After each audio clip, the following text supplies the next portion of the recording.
I'm Edie Lush. I'm the executive editor of Hub Culture and very pleased now to be here with Shoukei Matsumoto, Ancestrist. Thank you for introducing me as an Ancestorist, which I newly coined, in a sense, to describe my situation. I used to identify myself as a Buddhist monk, but I don't live monastic life. I have family, and I don't have any, life restriction like a monastic monk. Right. So yeah, and I came to understand the characteristic of Japanese monk or priest is taking care of ancestors of the people. So that's why. So you've been leading some meditations in the Congress Center just behind us here. Yes. And they're a different kind of mindfulness, a different kind of meditation than people might be used to because they encourage you to think about your ancestors. Tell me a little bit about them. All right. So mindfulness practice, meditation, tend to be, regarded as something that focus on your own, right? Very personal. Yeah, looking inside. Right. Yes, of course. Mindfulness is something like that, but also it could open your mind to others and to the world. So this time, so the theme of this annual meeting is cooperation in a fragmented world. So, and we emphasizes the importance of intergenerational, responsibility.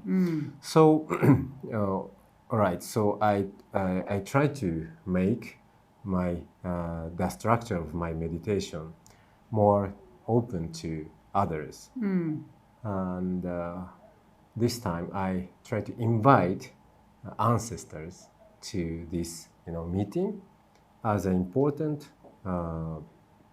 stakeholders. You've got the vocabulary right. And tell me how that fits in with some of the other things that you've looked at in the past. You've written a book on cleaning and how that's important can be an important way to meditate, to connect as well with a community. Tell me a little bit about how the Ancestorist fits in with some of your other ideas. All right. So yeah, it should be about my life journey. So I wrote my own book about cleaning. Yeah. So a monk's guide to a clean house and mind, and it is introducing the practice of cleaning as a dynamic meditation. And the idea is, I think, cleaning and feeling the connection with ancestors may not sound, the same, but the common thing is feeling the interbeingness, right? So human beings, from Buddhist perspective, human beings are interbeing. We are all interconnected. No one can exist by itself. We learned that during the pandemic, I think. Right. If we didn't already know it. Right. So cleaning could give you a sense of, connection with nature and your environment, because you clean outside of yourself, right? But if you clean outside, it reflects the state of your inner peace.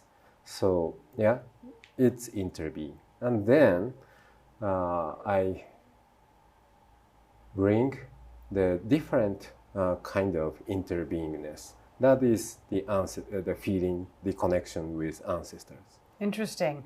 So, if you're watching this video, what ideas, is there one technique or is there something that people watching this video, if they're not familiar with meditation, mindfulness, what's one thing they could go and try? All right. So I put it in the simplest way.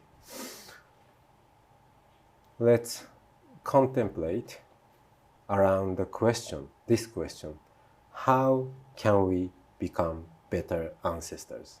How can we become better ancestors?